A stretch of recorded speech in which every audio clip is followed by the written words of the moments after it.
Hi friends, मी रियाज. होतं Sunday, तर सकाळी सकाळी मस्त हेअर वॉश वगैरे केला.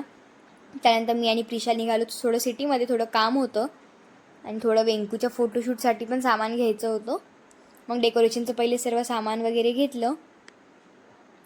त्यानंतर आम्ही अजून लागणारं थोडंफार आईने सांगितलेलं सामान घेतलं.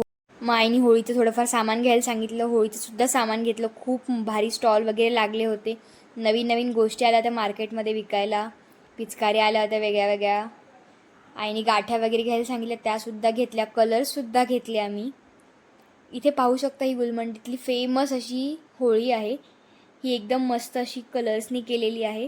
मग त्यानंतर आम्ही गेलो मॉन्जिनीजमध्ये. मॉन्जिनीजमधून केक वगैरे घेतला. मग 1-2 कलर घेतले आणि त्यानंतर आम्ही आलो घरी. घरी गेल्या गेल्या आम्ही लगेच डेकोरेशन वगैरे केलं. बलून्स वगैरे फुगवले. त्यानंतर आम्ही त्याचं मस्त असं फोटोशूट केलं. होळीचंसुद्धा आजच फोटोशूट केलं. एकदम क्यूट त्याला आईने रेडी करून ठेवलं होतं आम्ही घरी जाऊस तर असा होता माझा आजचा दिवस. थँक्यू.